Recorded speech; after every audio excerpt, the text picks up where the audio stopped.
എവിടാണോ അവിടെ വന്ന് തൂക്കിയിരിക്കും. തൂക്കുക എന്ന് പറഞ്ഞത് ഞാൻ മാസടിക്കുമല്ല. നമുക്ക് എല്ലാ കാര്യങ്ങളൊക്കെ പറയുന്നതിനൊരു എല്ലാത്തിനും ഒരു മര്യാദ വേണോടാ. ഈ വെടി എന്ന് പറയുന്ന വാക്ക് ഒരു ചെറുതായിട്ട് എനിക്ക് തോന്നിയിട്ടില്ല. ഇതൊക്കെ എന്നെ സംബന്ധിച്ച് അത് കുറച്ച് ഡിഫിക്കൽട്ടാണ്. കാരണം ഞാനൊരു കല്യാണം കൂടെ കഴിഞ്ഞൊരു പെങ്കൊച്ച. JK വേൾഡിലേക്ക് എല്ലാവർക്കും സുസ്വാഗതം. ഇൻസ്റ്റഗ്രാമിലെ കണ്ടന്റ് ക്രിയേറ്ററായ സാറ ജോസഫ്. അപ്പോൾ ഇന്നത്തെ ടോപ്പിക്ക് ഇവരെ കുറിച്ചാണ്. അപ്പോൾ സബ്സ്ക്രൈബ് ചെയ്യാതെ കാണുന്നവരാണെങ്കിൽ സബ്സ്ക്രൈബ് ചെയ്തിട്ട് വീഡിയോ കാണാൻ ശ്രമിക്കണം. എനിക്ക് സബ്സ്ക്രിപ്ഷൻ വളരെ കുറവാണ്, അതുകൊണ്ടാണ് പ്ലീസ്. സാറ ജോസഫും ചാച്ചനും. അപ്പോൾ ഇവരെ അറിയാത്തവർക്കായിട്ട് ഇവരുടെ ഫോട്ടോ ഞാനിവിടെ സൈഡിൽ കൊടുക്കുന്നുണ്ട്. അപ്പോൾ ഇതാണ് സാറ ജോസഫും ചാച്ചനും. ഇവർ കുറച്ച് നാൾ ലിവിങ് ടുഗദറൊക്കെ ആയിരുന്നു. പിന്നെ കല്യാണമൊക്കെ കഴിച്ച് ഇപ്പോൾ സെറ്റിൽഡാണ്. രണ്ടുപേരും സോഷ്യൽ മീഡിയയിൽ സജീവമാണ്. ഇതിൽ ചാച്ചന് ഒരു ആക്സിഡൻറ്റ് പറ്റിയിട്ട് ഹോസ്പിറ്റലിൽ കിടന്നിരുന്നു. അപ്പോൾ അപ്പോഴത്തെ ഒരു രസകരമായിട്ടുള്ള ചില മുഹൂർത്തങ്ങളിലൂടെയാണ് നമ്മളിപ്പോൾ കടന്നു പോകാൻ പോകുന്നത്.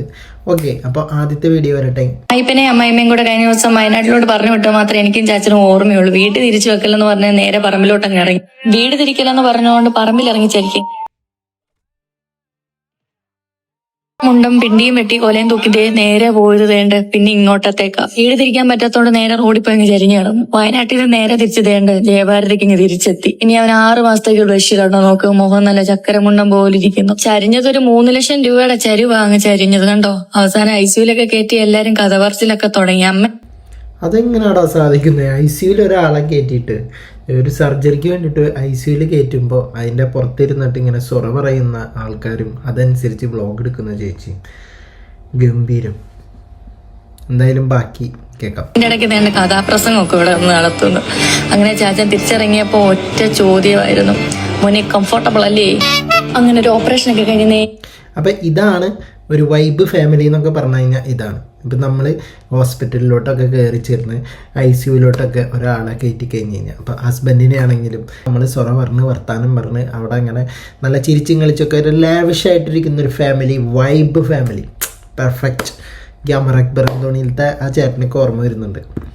തിരിച്ച് റൂമിലോട്ട് വന്നു. ഈ കാല് കണ്ടിട്ടാണെങ്കിൽ എനിക്ക് ഡിസൈൻ ചെയ്യാതിരിക്കാൻ പറ്റുന്നില്ല. ഇവിടെ ആണെങ്കിൽ മാർക്കറും ഒന്നുമില്ല. അങ്ങനെ ഞാൻ അതൊരു പ്രത്യേകതരം രോഗമാണെന്ന് തോന്നുന്നു. ഒരാള് അപകടം പറ്റിക്കെടുക്കുമ്പോഴല്ല ഇമ്മാതിരി വർത്താനം പറയേണ്ടത്. നമ്മുടെ വീട്ടിലൊക്കെ ആരെങ്കിലുമൊക്കെ ഹോസ്പിറ്റലിൽ കയറി കഴിഞ്ഞ് കഴിഞ്ഞാൽ നമ്മൾ ICUയുടെ മുന്നിലിരുന്നിട്ട് ഒന്നുമില്ലെങ്കിൽ പ്രാർത്ഥിക്കുക, അല്ലെങ്കിൽ കുറച്ച് ടെൻഷനൊക്കെ അടിച്ചിട്ടായിരിക്കും കുത്തിരിക്കുക.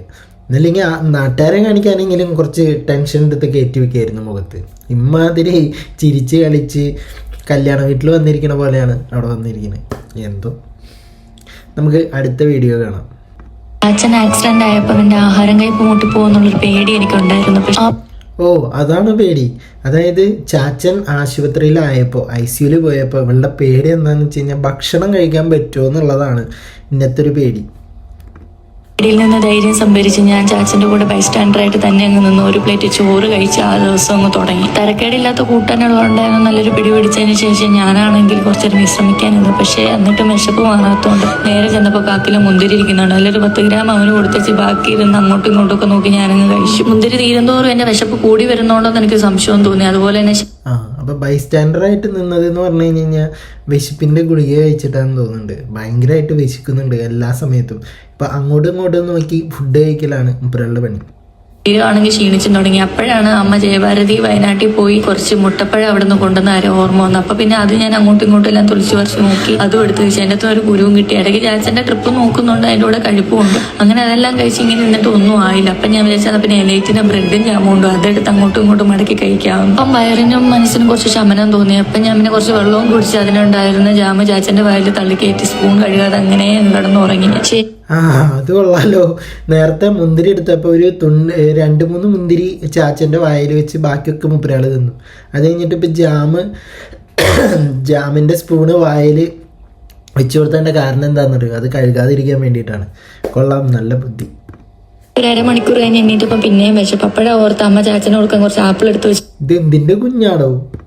അതിന് ഒരാപ്പിൾ അവന് കൊടുത്തിട്ട് ബാക്കിയെല്ലാം പിന്നെ അങ്ങോട്ടും ഇങ്ങോട്ടും എല്ലാം നോക്കിയിട്ട് ഞാനങ്ങ് കഴിച്ചു. ബാക്കി പറഞ്ഞാൽ ഞാൻ അവന് വെച്ചിട്ടുണ്ട്. പിന്നെ ഞാൻ വെളിയിലെല്ലാം ഇറങ്ങി ഇങ്ങനെ കറങ്ങി ഇങ്ങനെ നടന്നു. കഴിച്ചെല്ലാം തയ്ക്കാൻ വേണ്ടി വരാന്തെ കൂടെ ഇങ്ങനെ നടന്നപ്പോഴാണ് റൂമിൻ്റെ അകത്ത് വേറൊരു സാധനം ഇരിക്കുന്ന ആരും ഞാൻ ഓർത്തത്. അതെടുത്ത് വരാന്തെ വന്ന ആരും ശ്രദ്ധ പറ്റുന്നതിൽ മനസ്സിലായപ്പോൾ കുറച്ചേരം ഇരുന്ന് അങ്ങോട്ടും ഇങ്ങോട്ടും ഒക്കെ നോക്കി പേഷ്യൻസിനെ ബൈസ്റ്റാൻഡറിനെയൊക്കെ നോക്കി കഴിച്ചും കുറച്ചൊക്കെ കാണിച്ചുകൊണ്ടിരുന്നു. ഇതൊക്കെ ഇറങ്ങിപ്പോനെ ചാച്ചനും മരുന്നെങ്കിലും ബാക്കി വെച്ചാൽ മതിയായിരുന്നു.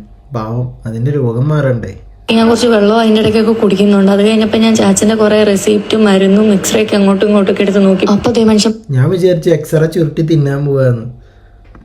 എടുക്കുന്നിടത്ത് ഒരു ഓറഞ്ച് എടുക്കുന്നു. അവിടെ നിന്ന് അതും എടുത്ത് നേരെ റൂമിൽ പോയി മണപ്പിച്ച് നോക്കി. വ്യാജനല്ലെന്ന് മനസ്സിലാക്കിയപ്പോഴത്തേക്ക് ഞാൻ തുറന്നു കുളിക്കുന്നു. കണ്ണിൻ്റെ ഇടയിലൊക്കെ പോകുന്നുണ്ട്. അങ്ങനെ ഞാൻ എണ്ണി നോക്കിയപ്പോൾ 8 എണ്ണമാണ് എൻ്റെ അളവിൽ. അപ്പം ഞാൻ എക്സ്ട്രാ വന്നങ്ങ് കഴിച്ചിട്ട് പിന്നെ ഇരുന്ന് നോക്കിയപ്പോൾ 8 എണ്ണം തന്നെ. അപ്പോൾ അതിൽ നേരെ അപ്പോൾ ആദ്യം ഒരെണ്ണം എടുത്ത് ചാച്ചൻ്റെ വായിൽ വെള്ളം വെച്ചിട്ട് ഞാൻ ബാക്കി ഇരുന്ന് കഴിക്കാൻ തുടങ്ങി. അതെന്തിനാണ് ഒരെണ്ണം ചാച്ചനും എടുത്ത് ബാക്കിയൊക്കെ തിന്നണം? നേരത്തെയും കണ്ടു ഒരെണ്ണം ചാച്ചനും എടുത്തിട്ട് ബാക്കിയൊക്കെ തിന്നുക. അതെന്താ ചാച്ചന് കൊതി പറ്റാതിരിക്കാൻ വേണ്ടിയിട്ടാണോ? ഞങ്ങൾ പണ്ട് പഴമക്കാർ പറയാറുണ്ട് കൊതി പറ്റാതിരിക്കാൻ കുറച്ച് എന്തെങ്കിലും കൊടുക്കുക, മുന്നിലിരിക്കുന്ന ആൾക്ക് ബാക്കിയൊക്കെ തിന്നോളാൻ. ഇത് അതേ അവസ്ഥയെന്ന് തോന്നുന്നു. പുളി ഉണ്ടായിരുന്നു, എനിക്കത് വിഷയമല്ലെന്ന് ചാച്ചനൊന്നും പറ്റത്തില്ല. പിന്നെ ഇനി എന്ത് ചെയ്തെന്ന് ആലോചിച്ചപ്പോൾ അതാണ്ട് ഉപ്പ് ബിസ്ക്കറ്റ് ഇരിക്കുന്നത്. അതിന് ഒരെണ്ണം എടുത്ത് വെച്ചിട്ട് ബാക്കി പറഞ്ഞാൽ ഞാൻ ചാച്ചന് കൊടുത്തു. അങ്ങനെ ഇന്നത്തെ ദിവസം കഴിഞ്ഞു. എടേ മരുന്നെങ്കിലും ബാക്കി വയ്ക്കണേ, പാവം അതിൻ്റെ അസുഖം മാറട്ടെ. അങ്ങനെ ചാച്ചൻ ഡിസ്ചാർജ് ആയി മക്കളെ. ഡിസ്ചാർജ് ആയതിൽ ഏറ്റവും കൂടുതൽ വിഷമം സാറയ്ക്കായിരിക്കാനാണ് സാധ്യത. എന്താണെന്ന് വെച്ച് കഴിഞ്ഞാൽ ഇനിയിപ്പോൾ ഒരു വരവ് ഫുഡ് കുറയുമല്ലോ. അതായത് ഹോസ്പിറ്റലിൽ നമ്മൾ വയ്യാതെ എടുക്കുമ്പോൾ അവിടെ കാണാൻ വരുന്നവരൊക്കെ ഫുഡ് വാങ്ങി കൊണ്ടുവരുന്ന ഒരു ആചാരം നമ്മുടെ കേരളത്തിൽ നിലനിൽക്കുന്നുണ്ട്. കേരളത്തിൽ നിന്നല്ല, എവിടെയും അങ്ങനെ ഒരു ആചാരം നിലനിൽക്കുന്നുള്ളത് കൊണ്ട് തന്നെ നല്ല സുഭിക്ഷമായിട്ട് ഒരു ബൈസ്റ്റാൻഡർ എന്ന നിലയിൽ നല്ല സുഭിക്ഷമായിട്ട് ഫുഡുകൾക്ക് യാതൊരു വക ക്ഷാമവും ഉണ്ടാവാൻ സാധ്യത വളരെ കുറവുള്ള ഒരു സ്ഥലമാണ്. ഒരാഴ്ചത്തെ അർമാദത്തിന് ശേഷം ചാച്ചനെ ഇവിടുന്ന് ഡിസ്ചാർജ് ചെയ്യുവാണ്. കല്യാണത്തലേണ്ടല്ല, ഞാൻ പറഞ്ഞില്ലേ ഗൈസ്, ഒരാഴ്ചത്തെ അർമാദത്തിന് ശേഷം എന്നാണ് പറഞ്ഞത്. അല്ലാതെ ഒരാഴ്ചത്തെ ടെൻഷൻ അടിച്ച് പോയ കുറച്ച് ദിവസങ്ങൾക്ക് ശേഷം അങ്ങനെയൊന്നല്ല പറയുന്നത്. അർമാദമായിരുന്നു. ഓക്കെ, ഫുഡ് കഴിക്കുക, കിടന്നുറങ്ങുക, ഫുഡ് കഴിക്കുക, വെള്ളം കുടിക്കുക, കിടന്നുറങ്ങുക. അങ്ങനെ ചാച്ചനെ കൊണ്ട് താഴെ എത്തി. ഇതാണ് ജോബിച്ചന്റെ വയൽവാഹനം. കുറെ ആൾക്കാരൊക്കെ കൈയും കാലൊക്കെ വീശാൻ വേണ്ടി അവിടെ കുറെ ആൾക്കാർ വന്നിട്ടുണ്ട്. എനിക്ക് തോന്നുന്നു അപ്പുറത്തെ ഇപ്പുറത്തെ റൂമിലത്തെയൊക്കെ ഫുഡ് പോയി തിന്നിട്ടുണ്ടാവാൻ സാധ്യതയുണ്ട്.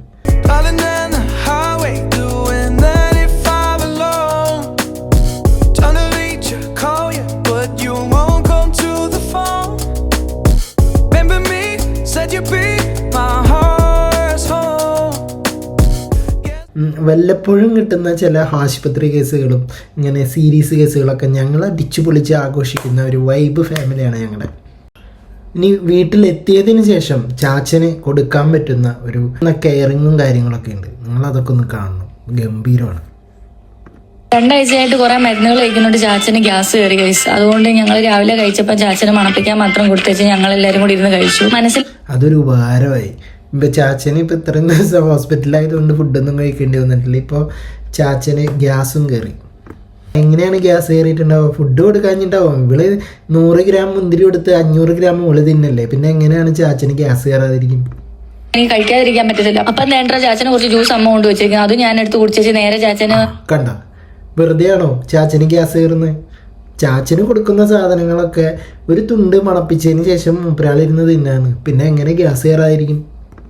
ചാച്ചനെ മരുന്ന് വാങ്ങിക്കാൻ പോവാണ്. അപ്പോഴാണ് റബ്ബർ വെട്ടൻ ചേട്ടനെ കണ്ടത്. പറമ്പിലൂടെ ഇറങ്ങി എന്തെല്ലാം കണ്ടേച്ച് പോകുന്നു വിചാരിച്ചു. അതിനകത്ത് ഒരു ഇല കിടക്കുന്നുണ്ട്. അതും എടുത്ത് കളഞ്ഞ് തിരിഞ്ഞു നോക്കിയപ്പോഴത്തേക്ക് കുറച്ച് ചക്കയും കിടക്കുന്നുണ്ട്. ശേഷം വീട്ടിൽ നിന്ന് വണ്ടി എടുത്ത് ചിച്ചു ചാച്ചന് ഗ്യാസിനുള്ള മരുന്ന് വാങ്ങിക്കാൻ പോകുന്ന വഴി ഭയങ്കര വെയിലായിരുന്നുണ്ട്. അതുകൊണ്ട് ഞാൻ സ്ഥിരമായിട്ട് കയറുന്ന ഒരു ബേക്കറി കയറി ഐസ്ക്രീം കഴിക്കാന്ന് വിചാരിച്ചു. ചാച്ചന് ഗ്യാസ് മേടിക്കാനുള്ള മരുന്നിന്റെ കാര്യം മറന്നു. മുപ്പരാള് തീറ്റയിലൂടെ മുപ്പരാളുടെ സ്ഥിരം പരിപാടിയിലോട്ട് തിരിഞ്ഞു. വീട്ടിൽ നിന്ന് ഇറങ്ങിയ ചാച്ചന് ഗ്യാസിനുള്ള മരുന്ന് വാങ്ങിക്കാൻ അതൊഴിച്ച് ഞാൻ ബാക്കിയെല്ലാം ചെയ്തു. അങ്ങനെ ഞാൻ 100-110 കത്തിച്ചു നമ്മുടെ ജോബി ആറാട്ടുപുഴയുടെ വീട്ടിലോട്ട്. ജോബിച്ചാന്റെ മമ്മിയുടെ കയ്യിൽ ഒരു മെഡിക്കൽ സ്റ്റോർ നടത്താനുള്ള മരുന്നുകളുണ്ട്. അപ്പം ഞാൻ മമ്മിയുടെ അടുത്ത് പോയി കുറച്ച് മരുന്ന് വെച്ചിട്ട് അതിന് തപ്പി പറിച്ച് കൊള്ളാവുന്ന ഒരു മരുന്ന് എടുത്തു. അതെടുത്ത് തപ്പി പിടിച്ചിട്ട് കൊള്ളാവുന്ന ഒരു മരുന്നോ? കൊള്ളാവുന്നതെന്ന് പറഞ്ഞാൽ മീൻസ് കാണാൻ കൊള്ളാവുന്നതാണോ ഉദ്ദേശിച്ചത്? ചാച്ചൻ ആ മരുന്നും കൊടുത്തു. ചാച്ചൻ എനിക്കൊരു ഉമ്മ തന്നെ. അങ്ങനെ ഇന്നത്തെ ദിവസം കഴിഞ്ഞു. ഇത്രയും നേരം കണ്ടത് നമ്മളൊരു കോമഡി ലെവലാണ്. പക്ഷെ ഇനി കാണാൻ പോകുന്നത് കുറച്ച് വിഷയമാണ്. സോ നമുക്ക് ആ ഒരു സംഭവം കൂടി കാണാം. അതായത് ഒരു റീലെടുക്കുകയാണ് ഇവർ. ഇപ്പോൾ കല്യാൺരാമനിലെ രാമൻകുട്ടി സംഭവമാണ്. അപ്പോൾ ആ ഒരു ഡയലോഗ് വെച്ചിട്ട് ഇവർ രണ്ടുപേരും കൂടിയിട്ട് റീലെടുക്കും. ചാച്ചൻ ജനാലയിലൂടെ മുകളിലും ഇവള് താഴെ നിന്നുകൊണ്ടാണ് ആ റീലെടുക്കുന്നത്. ആ റീലെടുത്തതിന് ശേഷമുള്ള ഒരു ആഫ്റ്റർ എഫക്റ്റാണ് നമ്മൾ സംസാരിക്കാൻ പോകുന്നത്. ഈ ആഫ്റ്റർ എഫക്റ്റ് എന്ന് പറഞ്ഞു കഴിഞ്ഞാൽ അതിനകത്ത് വന്നിട്ടുള്ള കുറച്ച് കമൻറ്റുകൾ, ചില ചൊറിത്തരങ്ങൾ, നമുക്ക് അതിലോട്ട് വരാം. അതിന് മുമ്പായിട്ട് നമുക്ക് ആ ഒരു വീഡിയോ കാണാം. സ്ട്രൈക്ക് കിട്ടുമോയെന്ന് അറിയില്ല, അതുകൊണ്ട് ഞാൻ കുറച്ച് ഇതിൻ്റെ മ്യൂസിക്കും കാര്യങ്ങളൊക്കെ ഞാൻ ഓഫാക്കി വിട്ടോ. ഞാൻ പെൺകുട്ടികൾക്ക് ലിഫ്റ്റ് കൊടുക്കാറില്ല. ഈ രാമൻകുട്ടി എന്താ ഇങ്ങനെ? രാമൻകുട്ടി ഇപ്പൊ ഇങ്ങനെയാ. പക്ഷെ എനിക്ക് രാംകുട്ടി ഇഷ്ടായി. Really you are great. നിങ്ങളുടെ ക്യാരക്ടർ എനിക്ക് ഇഷ്ടായി. I like you. പക്ഷെ നിന്റെ ക്യാരക്ടർ എനിക്ക് തീരെ ഇഷ്ടമായി. ഈ ഒരു വീഡിയോയ്ക്ക് അടിയിൽ വന്ന കമൻസ് അതിപ്പോൾ ഞാൻ പറയുന്നില്ല. അതെന്ന് വെച്ച് കഴിഞ്ഞാൽ അതിൻ്റെ ഒരു വിശദീകരണവുമായിട്ട് നമ്മളെ സാറാ ജോസഫ് തന്നെ കൃത്യമായിട്ട് പറയുന്നുണ്ട്. മോശം കമൻ്റാണ് വന്നിട്ടുള്ളത്. ഇപ്പം നമ്മുടെ നാട്ടിൽ മോശപ്പെട്ട സ്ത്രീകളെ വിളിക്കുന്ന ചില വേർഡുകളും കാര്യങ്ങളൊക്കെ ഉണ്ട്. അപ്പോൾ ആ ഒരു വേർഡ് വെച്ചിട്ടാണ് വിളിക്കുക. എന്തിനാണ് ആ ഒരു വേർഡ് അവിടെ ഉപയോഗിച്ചതെന്ന് എനിക്ക് എത്ര ആലോചിച്ചിട്ടും എത്ര ചിന്തിച്ചിട്ടും മനസ്സിലാവുന്നില്ല. ആ ഒരു റീൽസിനകത്ത് അങ്ങനെ ഒരു വേർഡ് ഉപയോഗിക്കേണ്ട കാര്യം എന്താണ്?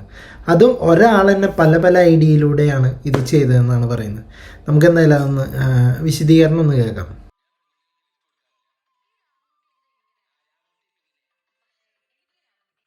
ഈ വീഡിയോസിന്റെ അടിയിൽ വന്ന് അപ്പം ഇതാണ് ആ ഒരു കമൻറ്റിൽ ഉദ്ദേശിച്ചിട്ടുള്ളൊരു സംഭവം. ഓക്കെ, അപ്പം ഞാനിങ്ങനെ പോസ് ചെയ്ത് കാണിച്ചു തരുന്നെന്ന് പറഞ്ഞാൽ കൊച്ചെന്നെ കുറച്ച് കഴിയുമ്പോൾ പറയുന്നുണ്ട്. ഓക്കെ, കമന്റുകളാണ് ഈ കാണുന്നതെല്ലാം. അപ്പം ഞാനും ഉണ്ണുന്ന ചോറ് തന്നെയാടേ. അപ്പൊ എനിക്ക് മനസ്സിലാവും ഇത് ഒരുത്തൻ തന്നെ ഈ ID പലതായിട്ട് ക്രിയേറ്റ് ചെയ്തിട്ട് അവൻ തന്നെ പോസിറ്റീവായിട്ടും പറയുന്നു നെഗറ്റീവായിട്ടും പറയുന്നു. പക്ഷെ എന്റെ വിഷയം അതൊന്നുമല്ല. ഇത് ഇട്ടതാണാണെങ്കിലും പെണ്ണാണെങ്കിലും 30 ദിവസം, അതായത് 1 മാസം ഞാൻ സമയം തരും. ഇതിനുള്ളിൽ ഈ ഇട്ടിരിക്കുന്ന കമന്റുകൾ ഡിലീറ്റ് ആയിട്ടില്ല എങ്കിൽ സാധാരണ ഒരു പെണ്ണ് പറയുന്ന പോലെയോ അല്ലെങ്കിൽ സാധാരണ ഒരു വ്യക്തി പറയുന്ന പോലെയോ ഇത് കണക്ക് ചെയ്യരുത്. ഞാൻ എവിടാണോ അവിടെ വന്ന് തൂക്കിയിരിക്കും. തൂക്കുക എന്ന് പറഞ്ഞത് ഞാൻ മാസടിക്കുമല്ല.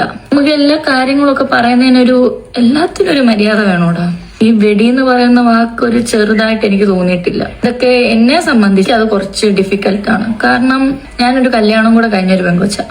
എനിക്കിപ്പോ 22 വയസ്സ്. എന്റെ കല്യാണം കഴിഞ്ഞിട്ട് ഇപ്പം 4 മാസം കൂട്ടിക്കും. കല്യാണത്തിന് മുന്നേ ഒരു 2 വർഷം ഞാൻ എന്റെ ഭർത്താവുമായിട്ട് ലിവിങ്ങിലായിരുന്നു. അതിന് മുമ്പ് ഒരു 3 വർഷം ഞാൻ ECRൽ പഠിക്കുമായിരുന്നു കോളേജിൽ. ഞാൻ അതിന് ബാക്കിലോട്ട് 2 വർഷം. കാരണം എന്റെ +2 കാലഘട്ടം, 1 തൊട്ട് +2 വരെയുള്ള കാലഘട്ടം ഞാൻ എന്റെ അപ്പന്റെ കൂടെ ഇരുന്നിട്ട് സ്കൂളിൽ പോകുന്ന സമയമാണ്. ആകെ അപ്പം ഇതാണ് ഞാൻ പറയുന്നത്. ഇതിനകത്ത് ആ ഒരു വേർഡ് ഉപയോഗിക്കേണ്ട കാര്യം എന്താണെന്ന് എനിക്ക് മനസ്സിലാവണില്ല എത്ര ആലോചിച്ചിട്ടും. അത് ചില അപരാധം പിടിച്ച അപരാധി മക്കളുണ്ട്. അവർക്ക് നേരം എന്തെങ്കിലുമൊക്കെ ചൊറിഞ്ഞും മാന്തി നിൽക്കണം. എന്താണെന്ന് വെച്ച് കഴിഞ്ഞാൽ ആ ചൊറിച്ചലും മാന്തലിനുള്ള മരുന്ന് അവർക്ക് ശരിക്ക് കിട്ടിയിട്ടില്ല എന്നുള്ളതാണ് ചുരുക്കം. അപ്പോൾ അവർക്ക് വീണ്ടും വീണ്ടും ആ ചൊറിച്ചലിൻ്റെ ആ ഒരു ടെൻഡൻസി വരുമ്പോൾ അവർക്ക് ഇങ്ങനെയൊക്കെ ചൊറിയണം. അപ്പം അതിനുള്ള മരുന്ന് എന്തായാലും ചേച്ചി അവർക്ക് കൊടുത്തിരിക്കണം. എനിക്ക് 22 വർഷം കണക്ക് കൂട്ടി വരുമ്പം കണക്കുകൾ ശരിയാവുന്നില്ലല്ലോ. ഇതിൻ്റെ ഇടയ്ക്ക് എപ്പോഴാണ് ഞാൻ നീ പറഞ്ഞ കാര്യത്തിന് പോകുന്നതെന്നാണ് ഞാൻ ആലോചിക്കുന്നത്. മര്യാദയ്ക്ക് കഞ്ഞിയും കറിയും കളിച്ചു പോലും എനിക്ക് ഇതുവരെ സമയം മതിയായിട്ടില്ല. അത് പരമാർത്ഥമാണ്. മൂപ്പരാൾക്ക് തിന്നാൻ തന്നെ മര്യാദയ്ക്ക് സമയം കിട്ടിയിട്ടില്ല. അപ്പം അതിൻ്റെ ഇടയിൽ കൂടെയാണ് ഇമ്മാതിരി പരിപാടിക്കൊക്കെ എന്ന് പറഞ്ഞാൽ അവന്റെ അപ്പൊ ഞാൻ ഒന്നും കൂടെ പറയുവാണ്. ഈ ഇട്ടിരിക്കുന്ന കമന്റ് നീ 30 ദിവസത്തിനുള്ളിൽ ഡിലീറ്റ് ചെയ്തിട്ടില്ല എങ്കിൽ ഈ 30 ദിവസം എന്തിനാണ് ചേച്ചി ഇത്രയും ദിവസമൊക്കെ കൊടുക്കുന്നത്? ആ ഇട്ടിരിക്കുന്ന കമന്റ് ഇന്ന് തന്നെ ഡിലീറ്റ് ചെയ്യാൻ പറയും. 30 ദിവസമൊക്കെ അത് അവിടെ കിടന്നു കഴിഞ്ഞ് കഴിഞ്ഞാൽ അത് എന്താ പറയുക ചെയ്യുള്ളൂ കിടന്നിട്ട്. 30 ദിവസം എന്നൊക്കെ പറഞ്ഞാൽ കുറേ ദിവസങ്ങളുണ്ട് അതിനകത്ത്. ഞാൻ നിനക്ക് തരുന്ന ദാനമായിട്ട് നീ കൂട്ടിക്കോണം.